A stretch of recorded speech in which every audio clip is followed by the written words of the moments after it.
March 12, 2013, 4:17 a.m. A biting London chill seeped through the double-glazed windows of a quiet suburban home.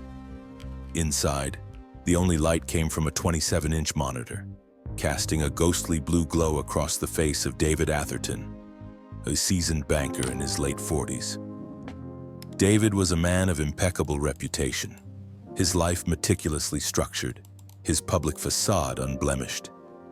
But in the quiet hours before dawn, a different self emerged, seeking fleeting escape in the dimly lit corners of the internet. His fingers, usually so steady calculating market risks, now danced nervously across the keyboard, a faint tremor betraying his secret indulgence. The air in his home office, usually smelling of leather and fresh coffee, was now thick with the scent of stale midnight brew and a growing, unseen anxiety. He navigated through an adult website, the kind society frowned upon, a momentary lapse, a harmless curiosity. Then, an innocuous-looking banner had flickered to life in the periphery of his vision. Free HD videos, click here. A single click, a small, almost imperceptible decision that would shatter the fragile peace of his pre-dawn world. The screen froze, his heart, which a moment ago had been a steady drum against his ribs, now hammered a frantic rhythm. The benign website was gone, replaced by a menacing, unofficial-looking badge of the Metropolitan Police, stark white against a crimson background.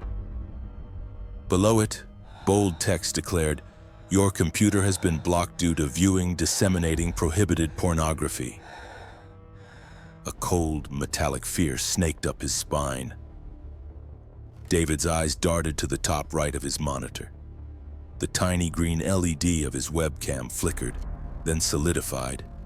And there, beside the terrifying accusation, was his own face, caught, terrified, exposed. A fine of $400 must be paid immediately via UCash or MoneyPack. The text continued. Failure to comply will result in your registration as a sex offender, leading to job loss, public humiliation, and imprisonment. His hands shook uncontrollably, his mind racing through the catastrophic implications. All of it, everything he had built, threatened by a single click, by a moment of weakness, now held hostage by an invisible threat.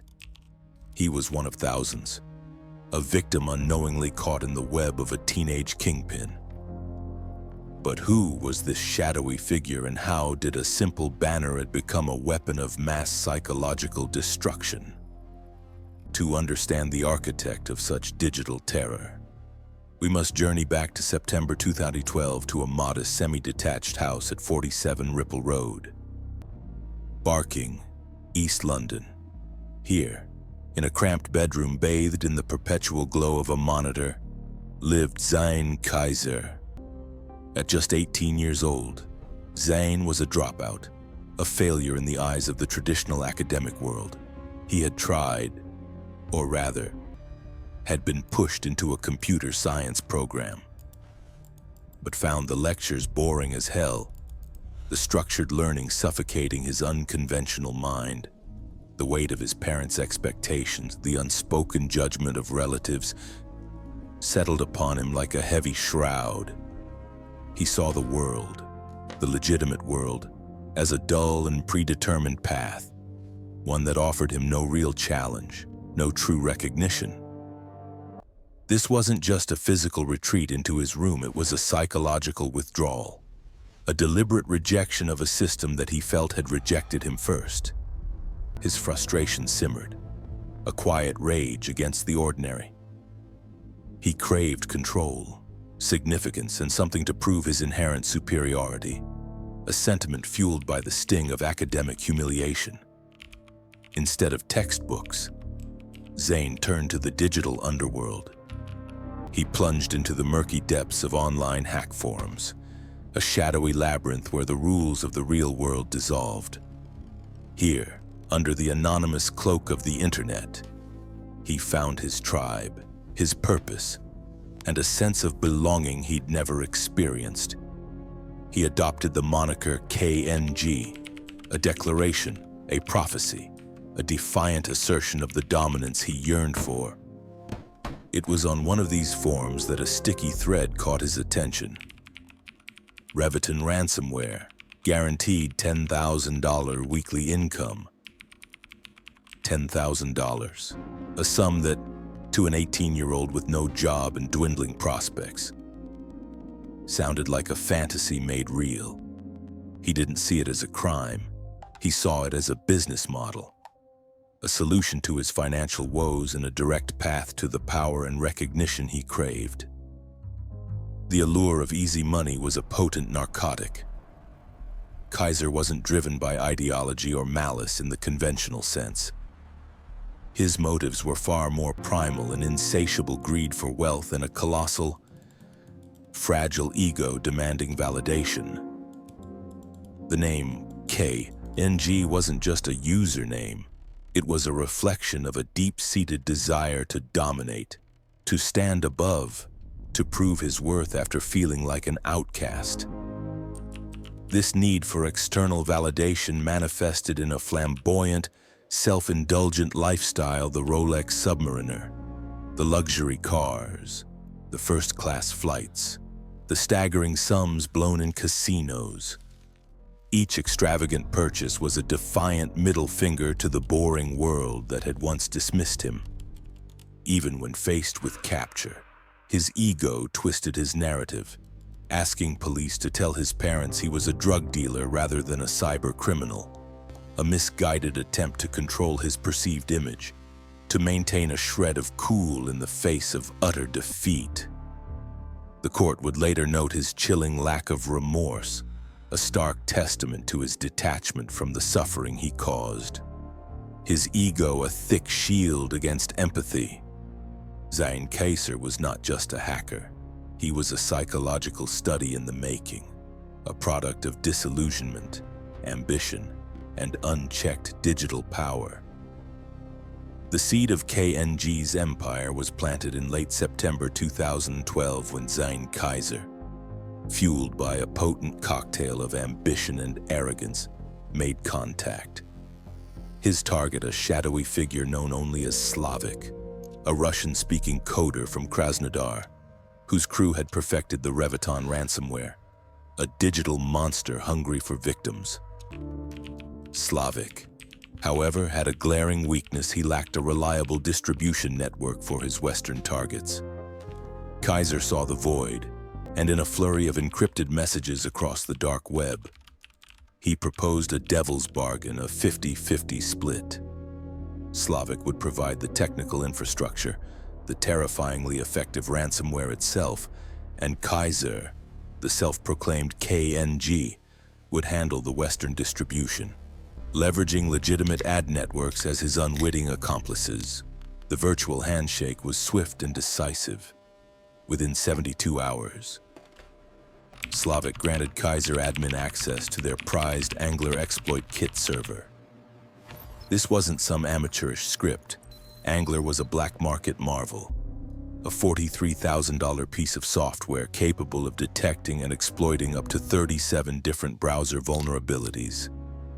It was a digital skeleton key, updated daily with fresh exploits, and Qaiser was now holding it. The air in his cluttered, barking bedroom crackled with a new kind of energy, not the frustration of academic failure, but the electrifying anticipation of imminent power. The next step was crucial: creating a facade. In October 2012, Qaiser registered his first shell company, Punch Media Limited. To do this, he needed an identity, a ghost in the machine. For $800, a Birmingham forger supplied him with a fake passport under the name Amar Singh. Armed with this illicit document and $5,000 borrowed from his trusting uncle under the guise of a legitimate web design startup, Qaiser marched into a Barclays branch, his heart thumping a frantic rhythm against his ribs. He rehearsed his lines, modulating his voice to sound older, more professional, a master of deception in the making. The bank account was opened. The stage was set. October 3rd, 2012. From his dimly lit lair, Qaiser dispatched identical pitch emails to 47 advertising networks. His offer was tantalizingly vague, seeking premium display inventory on entertainment websites with a tiny budget of $50,000 monthly. Everything seems to be in order. Most ignored him, I've signed the mandate. but one. Excellent. Traffic Junkie, a major adult advertising network, took the bait. 6 hours later, their response landed in his inbox like a golden ticket.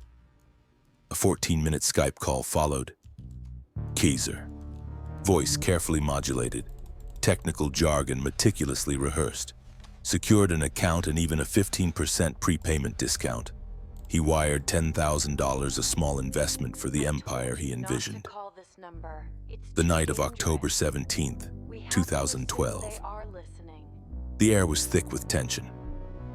Qaiser uploaded his first malicious banner ad, a seemingly innocent 728x90 pixel rectangle promising free HD videos.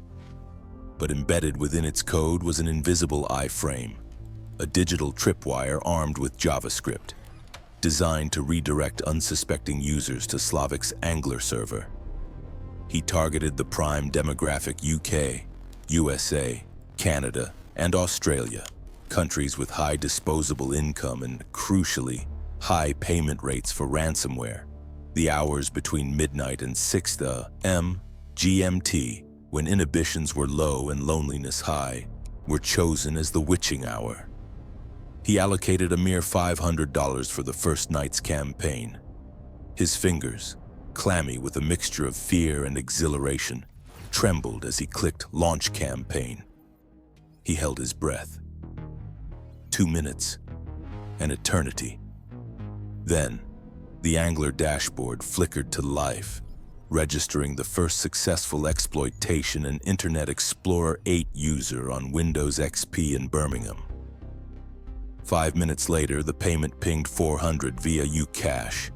Qaiser's cut $200 in 7 minutes.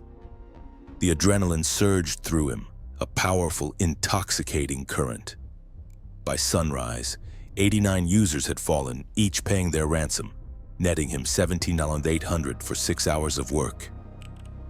He messaged Slavic, the words a raw, unfiltered roar of triumph. "We're going to be rich." The game had begun. By December 2012, just 2 months after his first strike, Zain Qaiser's operation had exploded in scale. The Angler exploit kit, now a ravenous beast, had recorded over 400,000 successful infections across 20 countries. The payment conversion rate was an astronomical 4.8%, a testament to the ransomware's insidious effectiveness and the sheer terror it inflicted. This wasn't a static threat.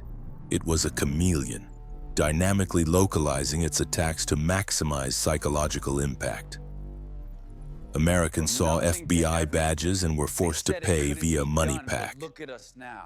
Germans faced BKA warnings and the chilling demand for Pay Safe card. For the Japanese, it was National Police Agency logos and Bitcash. Each variant was a meticulously crafted lie, including real criminal code citations, court case numbers, and even names of actual judges, all scraped from government websites to lend an air of unassailable authenticity. A French version even featured a fake countdown timer, a cruel psychological trick that increased payment rates by a staggering 31%. The technical precision behind this terror was chilling. The invisible iframe, the digital tripwire, loaded in a mere 43 milliseconds, faster than any video content could buffer, catching victims completely off guard. The Angler exploit kit then meticulously probed the target system, searching for vulnerabilities, outdated browser versions, unpatched plugins, forgotten OS updates. It scanned against a daily updated database of 200 known exploits. like a digital predator seeking out the weakest link. If an exploit was found, the screen froze instantly, displaying the terrifying ransomware message, and the webcam a masterstroke of psychological manipulation. Victims believed their own horrified faces were being broadcast, but it was merely a static image, a chilling illusion designed to amplify their panic. By March 2013, the KNG and Slavic's empire was processing an astonishing $45,000 daily. The money flowed like a torrent, overwhelming traditional financial institutions. But even as the profits soared, trouble began to brew. In January 2013, Traffic Junkie's sophisticated fraud detection system flagged Punch Media for irregular user behavior. Clicks that led to nowhere, users vanishing instead of returning to the site. A red flag. Qaiser, however, was ready. He unleashed a masterful 2,000-word explanation, a torrent of marketing buzzwords, fabricated performance reports, and feigned outrage at technical glitches.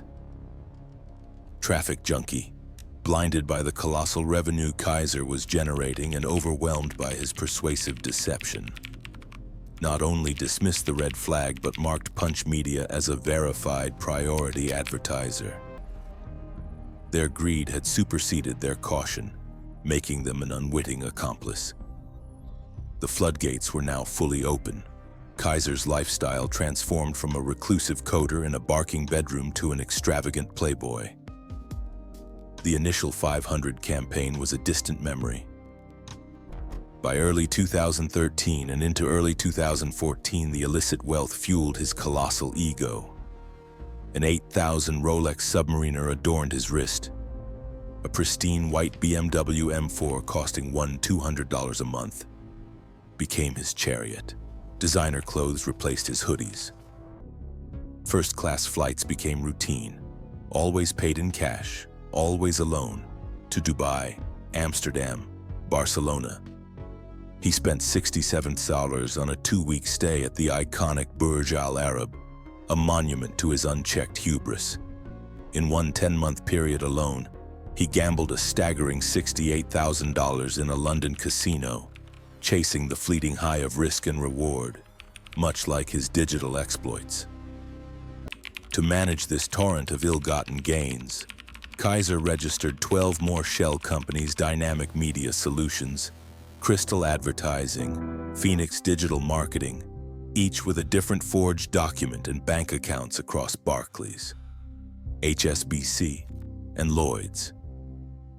He wore various disguises for his passport photos, a master of shifting identities. He hired an army of money mules, often unsuspecting university students recruited through local Bitcoin forums, believing they were legitimate e-commerce payment processors. These mules converted the Ucash, MoneyPack, and Pay Safecard payments into Bitcoin, taking a humble 5% commission. The Bitcoin then entered a labyrinthine laundering process, moving through 6 mixing services before finally landing in Qaiser and Slavic's anonymous digital wallets. KNG had not just built a criminal empire. He had constructed a complex financial fortress, seemingly impenetrable. Fueled by the fear of his victims and the boundless depths of his own greed. April 2014. The honeymoon was over.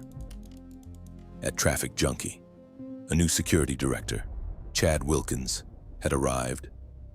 Unlike his predecessors, Wilkins was not easily swayed by marketing buzzwords or blinded by revenue. He initiated a deep dive, meticulously tracing redirect chains from Punch Media's ads. What he found was chilling. Those innocent-looking banners consistently led to an Angler exploit kit command server, a known black hole listed in 16 different threat intelligence databases. His investigation revealed a staggering $847,000 transferred to Punch Media over 18 months. Wilkins immediately terminated Qaiser's account. The KNG responded within 2 minutes, his arrogance dripping from every character, Reverse this decision within 24 hours or I will destroy your company. 16 hours later, Traffic Junkie's servers were hit. A brutal 400 Gbps second distributed denial of service DDoS attack crashed Pornhub, costing the company an agonizing 8,000 per minute. The digital assault lasted 72 hours, racking up a devastating 726,000 in damages. Qaiser followed up with a chilling email. This was a warning. Restore my account or the next attack will be permanent. Traffic Junkie, battered and bleeding revenue, capitulated. But the damage was done. Qaiser, emboldened by his perceived victory, continued his reign of digital terror, targeting other ad networks. He retaliated against pop ads, hijacking their CEO's email and sending child exploitation material, a vicious and impersonal attack. AdX expansion suffered an SQL injection, bleeding 50,000 credit card details into the dark web. Meanwhile, in the shadows, law enforcement was closing in. The FBI, working with Europol and the Secret Service, had been monitoring Russian-language forums where Slavic's crew operated. March 2014. A breakthrough. Slavic's cousin was arrested in Miami. His laptop a treasure trove containing the Angler source code. Interrogation logs revealed communications with KNG, an English speaker handling the Western Territories. Cryptocurrency wallet addresses linked to UK-based exchange accounts. The trail led directly to Britain's National Crime Agency NCA cybercrime unit, led by Detective Inspector Paul Stevens. April 28, 2014. Surveillance warrants were issued. The IP address linked to Amar Singh, Qaiser's fake identity, traced directly to 47 Ripple Road. Barking, physical surveillance began. Days turned into weeks. Officers watched as a young man matching Qaiser's real passport photos. And strangely, the fake Amar Singh document came and went. Mobile phone metadata painted a damning picture calls to money mules, encrypted communications with dark web vendors. May 15, 2014. The trap was set. Undercover officers approached Qaiser at a Bitcoin ATM in Shoreditch, posing as high rollers looking to buy 100,000 in cryptocurrency. Qaiser, ever greedy, agreed, providing bank details. He walked right into their web. July 9th, 2014, 4:47 a.m. The silence of the barking night was shattered. Qaiser's bedroom door exploded inwards. 8 NCA officers stormed the room, a blur of tactical gear and determined faces, securing him before his hand could even twitch towards his MacBook Pro. Detective Stevens moved swiftly. The MacBook Pro, still logged in, a miracle. It was configured to auto-encrypt after 60 seconds of inactivity. But in the chaos, Qaiser hadn't had time. The screen was a damning expose, his Barclays business account, showing $367,000. A Bitcoin exchange displaying 427 BTC, worth $170,000 in 2014 but a staggering $42 million today. Most damning of all, an admin panel for Dynamic Media Solutions, logged directly into Traffic Junkie. Qaiser was arrested for fraud, money laundering, and Computer Misuse Act violations. In the police car, the KNG had only one desperate request, a final, pathetic attempt to control his narrative. Can you tell my parents I've been selling drugs instead? Qaiser's digital fortress, built on layers of encryption, seemed impregnable. His MacBook Pro was a Russian nesting doll of security File Vault 2 on Mac OS, a Luke's encrypted Ubuntu Linux VM, and even a Tails VM. He refused to provide passwords, feigning memory loss, citing autism spectrum disorder and anxiety as his shield. But the KNG had made a fatal flaw. Released on $50,000 bail, Qaiser immediately violated his terms. Using a hidden phone, he contacted Slavic via Telegram, compromised, delete everything. Slavic's crew, fearing exposure, swiftly shut down their operation, destroying servers. Qaiser, relying on memorized seed phrases, accessed backup crypto wallets, moving 2,000 Bitcoin, worth 800,000 in 2014 and astonishing 42 million today, to new addresses, a ghost in the digital ether. The authorities felt the sting of his continued defiance. But in September 2014, forensic analysts made their breakthrough. Qaiser's undoing lay in his own hubris. A single lazy mistake, the same password. K1's World 2012. For both his MacBook user account and his iPhone backup, this unlocked the first layer. A digital domino effect revealing browser histories, email archives, and a password manager with all his stolen credentials. The investigators found 3,847 pages of chat logs with Slavic, a vivid, sickening chronicle of their criminal enterprise.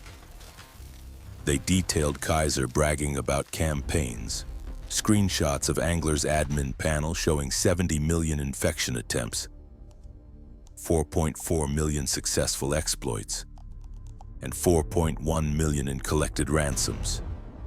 The evidence was overwhelming. The Crown Prosecution Service, led by Joel Smith, took 2 years to build an airtight case, meticulously focusing on 700 British victims. In 2017, Qaiser faced 11 counts, including blackmail, fraud, money laundering, and unauthorized computer access. The maximum sentence, 45 years. Days before his trial in February 2018, Qaiser attempted suicide, admitted to Goodmay's Hospital's psychiatric unit, diagnosed with severe depression and anxiety. But even there, the KNG remained true to his nature. Staff caught him using hospital computers and a smuggled smartphone, attempting to purchase diplomatic immunity through a Caribbean island nation. In December 2018, prosecutors offered a plea deal. Qaiser, finally cornered, accepted. On April 9, 2019, at Kingston Crown Court, Judge Timothy Lamb QC dismissed the defense's vulnerable young man narrative. "You were the western arm of this operation," he declared. "Without you, it would not have succeeded." Zain Qaiser, the self-proclaimed KNA, received a sentence of 6 years and 5 months. He remained expressionless. He was later ordered to repay 270, 864.47 or face an additional 2 years. In 2021, Zain Qaiser was released on license, serving half his sentence. He is banned from encryption software, dark websites, and owning more than one mobile phone. He cannot leave the UK until mid-2025. But his victims, scattered across 20 countries, never recovered their money. That London banker from our cold open still checks his webcam LED obsessively, a silent testament to the lasting trauma. Millions carry the same secret shame, their trust in the digital world irrevocably shattered. Zain Qaiser's story highlights a chilling truth that technical genius isn't always necessary to break the internet, just the audacity to exploit the systems everyone else trusts. It leaves us with a lingering question. In an increasingly connected world, how truly secure are we from the next KNG waiting in the shadows, ready to weaponize our trust?